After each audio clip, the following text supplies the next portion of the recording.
نوری factory کے معزز دوستو السلام علیکم۔ ناظرین گرامی، آپ نے اوشن گیٹ نامی آبدوز کے ڈوب جانے کی خبریں تو ضرور سنی ہوں گی، جس میں 5 کھرب پتی افراد سوار تھے۔ سوشل میڈیا پر اس آبدوز کے ڈوبنے سے متعلق کہا جا رہا ہے کہ اس کی پیشن گوئی 1400 سال پہلے ہی کر دی گئی تھی۔ کیا یہ بات درست ہے؟ مزید یہ کہ سمندر کی اندھوناک گہرائیوں میں جانے والے ایسا کیا دیکھتے ہیں جس سے متعلق اسلام نے ہمیں آج سے 1400 سال پہلے ہی بتا دیا تھا۔ آج کی اس ویڈیو میں ہم یہی سب کچھ تفصیل سے جانیں گے، لہٰذا آپ سے گزارش ہے کہ ویڈیو کو آخر تک ضرور دیکھیے گا۔ دوستو، 4 بلینئر سمیت 5 افراد ایک چھوٹی سب میرین میں داخل ہوتے ہیں، جس میں بیٹھ کر سمندر کی تہہ تک جانے کی فیس فی انسان $2.5 لاکھ تھی، جو کہ تقریباً 7 کروڑ پاکستانی روپے بنتے ہیں۔ اس سب میرین میں ٹوٹل 5 افراد سوار تھے، جو کہ مشہور بحری جہاز ٹائٹینک کے ملبے کو دیکھنے کے لیے نکلے تھے، جو کہ تقریباً 4000 میٹر کی گہرائی میں موجود ہے۔ کچھ گھنٹوں بعد ہی اس سب میرین کا رابطہ ختم ہو گیا اور پوری دنیا کی نظریں اس بڑی خبر پر لگ گئیں۔ وقت تیزی سے گزر رہا تھا اور اس سب میرین میں موجود آکسیجن آہستہ آہستہ ختم ہو رہی تھی۔ وہ 5 لوگ سمندر کی گہرائیوں میں کہیں کھو چکے تھے۔ اس واقعے کے بعد کئی سوالات نے جنم لیا کہ آخر یہ 5 افراد ہی کیوں، اور سمندر میں غرق ہونے سے پہلے انہوں نے آخری بار کیا کہا تھا۔ اس سب میرین کو ڈیزائن کرنے والے ایک شخص نے ایک انٹرویو میں کہا تھا کہ یہ سب میرین ہر لحاظ سے محفوظ ہے اور اس سب میرین کو کوئی طاقت بھی ڈبو نہیں سکتی۔ ناظرین، کیا آپ کو نہیں لگتا کہ یہ فکرہ کہیں سنا ہے؟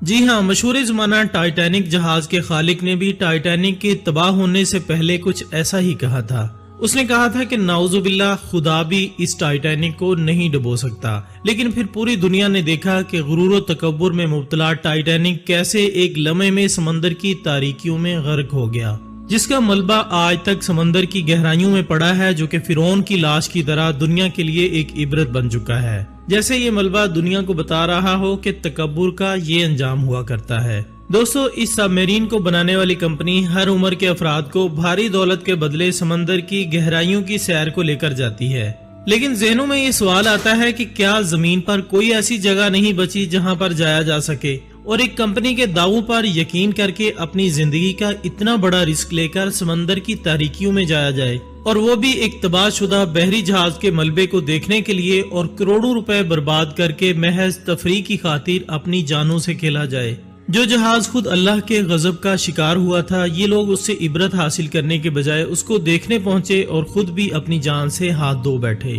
اسلامی روایات کو اگر دیکھیں تو ایک مقام پر حضرت محمد مصطفیٰ صلی اللہ علیہ وآلہ وسلم نے صحابہ کرام سے فرمایا تھا کہ جس جگہ پر اللہ کا عذاب آیا ہو وہاں مت ٹھہرا کرو اور جلدی سے وہاں سے نکل جایا کرو۔ اب اگر غور کریں، ایسا ہی کچھ اس سب میرین کے ساتھ بھی ہوا جو اس عذاب یافتہ جہاز کے ملبے کو دیکھنے پہنچے تھے۔ ایسا جہاز جو کہ اپنے تکبر کی وجہ سے سینکڑوں سالوں سے سمندر کی تاریکیوں میں نشان عبرت بنا ہوا ہے، جیسا کہ ناظرین ہزاروں سال پہلے قوم سمود کے ساتھ ہوا تھا، جو کہ انتہائی طاقتور اور ذہین قوم ہوا کرتی تھی، جن کو اللہ تعالیٰ نے ایسی نعمتیں عطا کی تھی جو کہ آج کے دور میں کوئی سوچ بھی نہیں سکتا، لیکن وہ لوگ اللہ کے نافرمان بن گئے۔ اللہ نے ان کے درمیان حضرت صالح علیہ السلام کو بھیجا۔ آپ علیہ السلام نے اپنے اوپر اللہ تعالیٰ کی نعمتیں یاد دلا کر سمجھایا اور عذاب الہی سے ڈرایا، لیکن وہ لوگ باز نہیں آئے، اور پھر وہ پوری بستی زلزلوں کے جھٹکوں سے تباہ و برباد ہو کر پتھروں کا ڈھیر بن گئی اور پوری قوم ہلاک ہو گئی۔ آج ان کی نسل کا کوئی انسان روئے زمین پر باقی نہیں رہا۔ قرآن مجید فرقان حمید میں اللہ تعالیٰ کا ارشاد ہے، جس کا مفہوم ہے تو انہیں زلزلے نے آ لیا تو صبح کو وہ اپنے گھروں میں اوندے پڑے رہ گئے۔ آج اس قوم کی بلند و بالا عمارتیں موجود ہیں جن عمارتوں پر وہ فخر کیا کرتے تھے۔ غزوہ تبوک کے سفر میں رسول اللہ صلی اللہ علیہ وآلہ وسلم کا گزر اس عذاب یافتہ بستی سے ہوا تو آپ صلی اللہ علیہ وآلہ وسلم نے صحابہ کرام سے فرمایا کہ جن لوگوں نے جانوں پر ظلم کیا، ان کے ٹھکانوں یعنی رہائش گاہوں میں داخل ہوتے وقت پچھلے لوگوں کے برے انجام سے عبرت لیتے ہوئے اور اللہ کے خوف سے روتے ہوئے داخل ہوں۔ اگر رونا نہ آئے تو ایسی جگہوں میں داخل ہی نہ ہوا کرو۔ ایسا نہ ہو کہ جو عذاب ان لوگوں پر نازل ہوا ہو ویسا ہی عذاب تم پر بھی نازل ہو جائے۔ اور آپ صلی اللہ علیہ وآلہ وسلم نے صحابہ کرام کو اس علاقے سے تیزی سے گزرنے کا حکم فرمایا، خود چادر سے سر اور چہرہ ڈھانپ لیا اور تیزی سے سواری گزار دی۔ دوستو، اس کے علاوہ آپ صلی اللہ علیہ وآلہ وسلم نے صحابہ کرام کو اس علاقے کے کنویں سے پانی بھرنے سے منع فرمایا، تو بعض صحابہ کرام نے عرض کیا کہ ہم نے تو ان کنووں سے پہلے ہی پانی بھر لیا ہے اور اس پانی سے آٹا بھی گوندھ لیا ہے، تو آپ صلی اللہ علیہ وآلہ وسلم نے اس پانی اور آٹے کو گرانے کا حکم دے دیا